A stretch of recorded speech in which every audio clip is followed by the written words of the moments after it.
In section 2, we will be discussing the influence of structure on molecular properties. The fundamental theory that underlies modern organic chemistry is called the structural theory. And in the structural theory, what we say is that the properties of a molecule depend on its structure. So we're going to see some examples of that in this chapter. The first thing we're going to look at is how we can predict the shape, the three-dimensional shape of a molecule from its Lewis structure. To do that, we're going to use a theory called the VSEPR, or valence shell electron pair repulsion theory. The valence shell electron pair repulsion theory is based on the idea that groups of valence electrons repel each other, causing them to arrange as far apart as possible as they can from the central atom. This is sort of a consequence of the fact that groups of electrons will each have negative charges and that similar charges repel. Now, there's some terminology that we need to discuss for this. The first thing that we need to do is we need to discuss the idea of a central atom. So a central atom is going to be an atom that is attached to at least two other atoms in a structure. Now, when I say structure, I mean really any kind of structure. It could be a Lewis structure or one of the modified ways of representing a Lewis structure that we'll talk about later this chapter. The importance of central atoms is that each central atom has the possibility to have its own VSEPR shape. And so what we will see is that the overall shape of a molecule is kind of a combination of all of the individual shapes that the electron groups form themselves into for each central atom in the molecule. An electron group then is any group of electrons that is going to act together. So in practice, what this means is a single bond will be an electron group, a double bond will count as one electron group, a triple bond will count as one electron group, and a lone pair counts as one electron group. We see that double and triple bonds act as one electron group because when we have a double bond or a triple bond, all of the electrons in that bond, in those bonds, must stay in the same area of space so that they can connect to the same two atoms. So therefore, they don't repel themselves apart. They act together and repel other separate electron groups. Now, there's going to be some specific terminology in this, in VSEPR that we need to learn. The first thing that we need to learn is we need to learn the electron geometry, which is often just called the geometry. The electron geometry refers to how the groups of electrons themselves are arranged around a central atom, whether those groups are attached to other atoms on the other end. In contrast, then, we are also going to have a related term called the molecular geometry, or very often just called the shape. The molecular geometry talks about the arrangement of the atoms around the central atom that might be attached to the electron groups on a central atom. One of the big differences between electron geometry and molecular geometry is that in molecular geometry, lone pairs are considered invisible even though they still repel other groups of electrons away from them. Another important term that we're going to need to learn is the steric number. The steric number is defined as the number of distinct electron groups around a central atom. We're going to be using the steric number to guide our choice of which geometry, which shape we're going to assign to a given central atom. And finally then, bonding groups. So bonding groups are electron groups that are single, double, or triple bonds. In other words, bonding groups are a pair or a group of electrons that have atoms on both ends, one being the central atom, the other being an attached atom. So what we see then is lone pairs are not considered bonding groups, even though they are electron groups. This is a table of all of the electron geometries and molecular geometries that we use in organic chemistry. Now, you may have learned more electron geometries and more molecular geometries in general chemistry, but we don't have to use those because we're limiting ourselves to 4 electron groups total around an atom to be consistent with octet rule and Lewis structures. And the other geometries generally require more than 4 electron groups. Okay, so let's start at the beginning here. So the first geometry we're going to look at is a geometry where we have 2 groups attached to the central atom, and both of those groups are bonding groups. So if we were to look at sort of an example Lewis structure, we would have the central atom A in the middle, and then we would have an atom attached on one side by an electron group and an atom attached on the other side by an electron group, and A would have no lone pairs. In this case, what we would see is that those groups of electrons would repel themselves to be exactly 180 degrees apart on opposite sides of the central atom. It would look something like this. We call this geometry, electron geometry, linear. So this is a depiction of the electron geometry, which we often just call the geometry.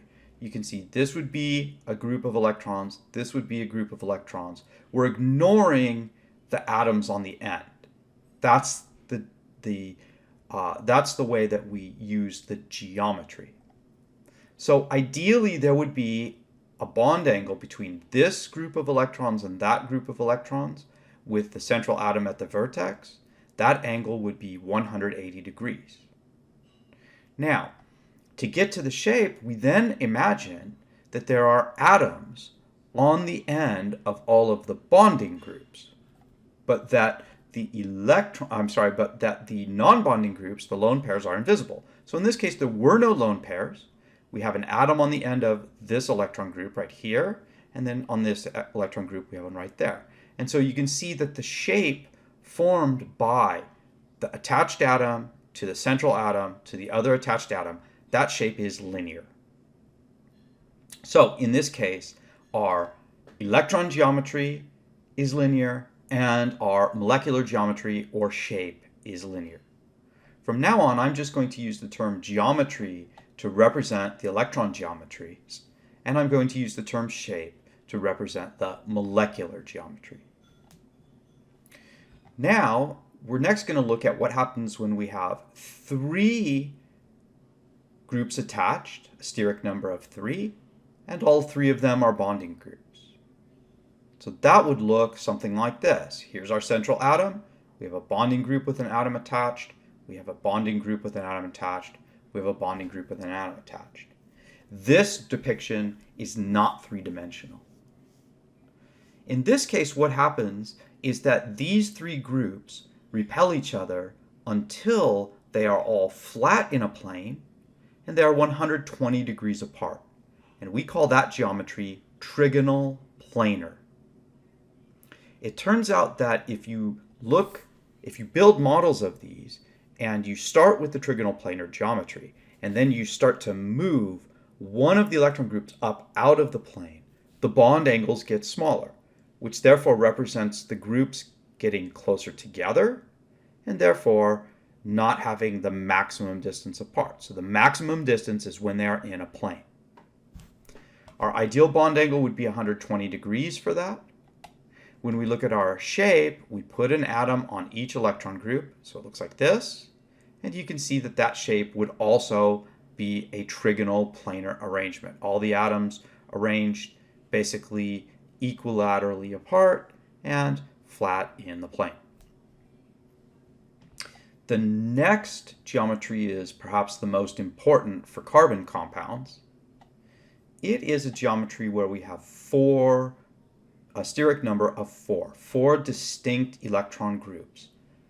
And all of those groups are bonding groups. So that would look something like this. Here's our central atom, 4 groups attached. Again, this depiction is not correct three-dimensionally. What happens instead is that the 3 groups of the trigonal planar, when we add the 4th group, they force that 4th group straight up out of the plane while they bend down away from it. So what we get then is sort of a 3-sided pyramid on the bottom with sort of like this antenna sticking up. The ideal bond angle for a tetrahedral geometry is 109.5 degrees. If we put atoms on the ends of all of those electron groups, we also get a tetrahedral shape. And this is the typical shape that most carbon atoms have with the groups around them.